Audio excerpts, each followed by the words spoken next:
আসসালামু আলাইকুম রহমতুল্লাহ। সাইবার ক্রাইমের প্রকারভেদ সম্পর্কিত ভিডিওতে আপনাদেরকে স্বাগতম। সাথে আছি আমি মোহাম্মদ আকরাম হোসেন। আজকের টপিকটি খুবই গুরুত্বপূর্ণ এই জন্য যে 38তম বিসিএস পিলির পর থেকে নিয়ে শুরু করে প্রায় প্রতিটি পিলিতেই এখান থেকে একটি করে প্রশ্ন আসতে দেখা গিয়েছে। তাই আজকের ভিডিওতে একটু এ সম্পর্কে বিস্তারিত জানার চেষ্টা করব। শুরুতেই যেটি জানবো সেটি হচ্ছে সাইবার ক্রাইম কি। মূলত ইন্টারনেট ব্যবহার করে যে অপরাধগুলো বা ক্রাইমগুলো সংঘটিত হয়ে থাকে সেগুলোকে সাইবার ক্রাইম বলা হয়ে থাকে। এখন আমরা সাইবার ক্রাইমের প্রকারভেদ সম্পর্কে একটু জেনে নিব। শুরুতে হ্যাকিং এবং ক্র্যাকিং সম্পর্কে জানব। সাধারণত হ্যাকিং হচ্ছে বৈধভাবে হ্যাক করা, আর ক্র্যাকিং হচ্ছে অবৈধভাবে হ্যাক করা। হ্যাকিং যদি অপরাধ হয় তাহলে ক্র্যাকিং আরও মারাত্মক ধরনের অপরাধ। হ্যাকিংয়ের সাধারণ উদ্দেশ্য হলো সিকিউরিটি সিস্টেমকে ডেভেলপ করা, অন্যদিকে ক্র্যাকিংয়ের সাধারণ উদ্দেশ্য হলো সিকিউরিটি সিস্টেমকে ধ্বংস করে দেওয়া। হ্যাকিংয়ে সাধারণত হ্যাকাররা সিস্টেমকে জ্যাম করে রাখে, অন্যদিকে ক্র্যাকিংয়ের ক্ষেত্রে ক্র্যাকাররা ইউজারদের password, card number, bank account সহ অন্য ব্যক্তিগত তথ্যাবলী নিজেদের আওতায় নিয়ে আসে। হ্যাকিংয়ের সাধারণ উদ্দেশ্য ক্ষতি সাধন নয়, অন্যদিকে ক্র্যাকিংয়ের সাধারণ উদ্দেশ্য হলো ক্ষতি সাধন করা। এখন আমরা ফিশিং অ্যাটাক সম্পর্কে একটু জানবো। ফিশিং অ্যাটাক অনেকটাই টোপ দিয়ে মাছ শিকার করার মতো। আমরা যেমন বশিদের টোপ দিয়ে মাছকে অনেকটা ধোঁকা দিয়ে শিকার করে থাকি, অনুরূপভাবে এই অ্যাটাকের ক্ষেত্রে সাইবার আক্রমণকারীরা প্রতারণাপূর্ণ ইমেল বা মেসেজ পাঠানোর মাধ্যমে গ্রাহকের ব্যক্তিগত বা আর্থিক তথ্যাবলী যেমন ব্যবহারকারীর নাম, access code, credit card number, password, bank account number ইত্যাদি চুরি করে থাকে বা নিজেদের আওতায় নিয়ে আসার চেষ্টা করে থাকে।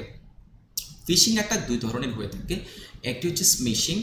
এক্ষেত্রে সাইবার আক্রমণকারীরা গ্রাহকের কাছে প্রতারণাপূর্ণ মেসেজ পাঠিয়ে থাকেন, উদ্দেশ্য হচ্ছে গ্রাহকের ব্যক্তিগত বা আর্থিক তথ্যাবলী চুরি করা বা নিজেদের আওতায় নিয়ে আসা। পরের যেটি সেটি হচ্ছে ফিশিং। ফিশিংয়ের ক্ষেত্রে সাইবার আক্রমণকারীরা গ্রাহকের কাছে ফোন কল পাঠিয়ে থাকেন। এই ফোন কলের মাধ্যমে বা ফোনে কথোপকথনের মাধ্যমে গ্রাহকের ব্যক্তিগত বা আর্থিক তথ্য চুরি করার চেষ্টা করা হয়ে থাকে বা সাইবার আক্রমণকারীদের আয়ত্তে নিয়ে আসার চেষ্টা করা হয়ে থাকে।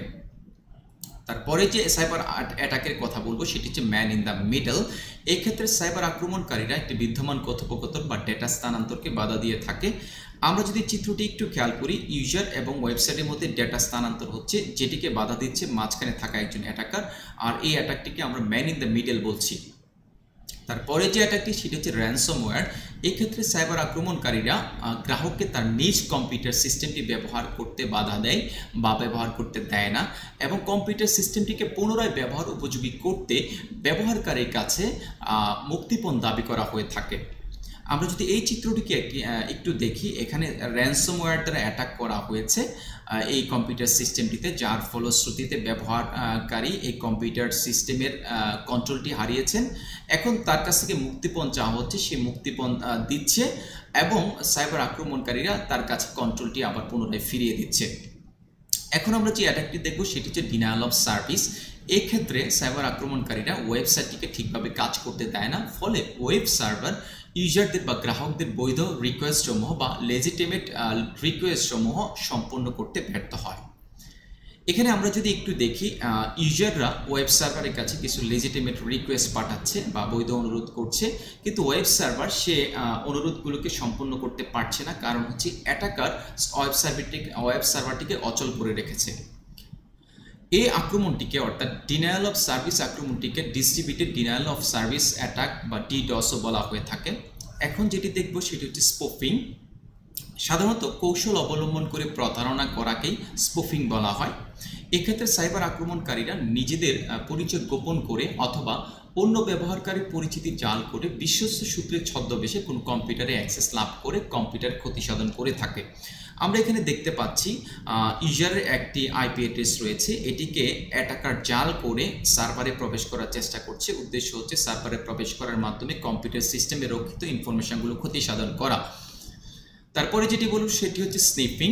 হ্যাকিংয়ের ভাষায় স্নিফিং হলো গুরুত্বপূর্ণ তথ্য হাতিয়ে নেওয়া। এক্ষেত্রে সাইবার আক্রমণকারীরা ট্রান্সমিশন লাইন দিয়ে তথ্য যাওয়ার সময় তথ্যকে তুলে নেওয়ার চেষ্টা করে বা ক্যাপচার করার চেষ্টা করে। এই অ্যাটাকটি এতই মারাত্মক যে একে শনাক্ত করা প্রায় অসম্ভব। আমরা দেখতে পাচ্ছি ইউজার এবং ওয়েব সার্ভারের মধ্যে একটি তথ্য আদান প্রদান হচ্ছে, যেটিকে মাঝখান থেকে তুলে নেওয়ার চেষ্টা করছে একজন স্নিপার। এই স্নিফিংয়ের বিরুদ্ধে সুরক্ষার জন্য ডেটা এনক্রিপশনকে একমাত্র কার্যকরী পথ বা পন্থা হিসেবে বিবেচনা করা হয়ে থাকে। তারপরে যেটি দেখবো সেটি হচ্ছে স্নেকিং অ্যাটাক। এক্ষেত্রে সাইবার আক্রমণকারীরা ব্যবহারকারীর চোখ এড়িয়ে, অর্থাৎ কম্পিউটারের ইউজারদের চোখ এড়িয়ে কম্পিউটার ও নেটওয়ার্ক সিস্টেমে প্রবেশ করে এবং প্রবেশ করার পর ইউজারদের প্রয়োজনীয় তথ্যাবলী নিজেদের আওতায় নিয়ে আসে। তারপরে যেটি দেখবো সেটি হচ্ছে স্পামিং। আমরা অনাকাঙ্ক্ষিত এবং অবাঞ্ছিত ইমেল বা মেসেজ পেয়ে থাকি। ওই সমস্ত অনাকাঙ্ক্ষিত বা অবাঞ্ছিত ইমেলকে স্পাম বলা হয়, আর স্পাম মেসেজ বা স্পাম মেল বারবার পাঠানোকে স্পামিং বলা হয়। অর্থাৎ আমি আবারও বলছি, আমাদের ইমেল অ্যাকাউন্টে প্রায়শই আমরা কিছু কিছু অনাকাঙ্ক্ষিত বা অপ্রয়োজনীয় মেল পেয়ে থাকি, যেগুলো আমাদের বিরক্তির উদ্রেক ঘটিয়ে থাকে। সেই সমস্ত বিরক্তির উদ্রেক ঘটিয়ে থাকে এমন মেসেজগুলোকে মূলত স্পাম বলা হয়। এই স্পাম মেসেজগুলো বারবার পাঠানোকেই স্পামিং বলা হয়। আসসালামু আলাইকুম রহমতুল্লাহ। আজকে এতটুকু। ইনশাআল্লাহ অতি সত্বর আপনাদের সাথে নতুন একটি ভিডিও নিয়ে হাজির হব।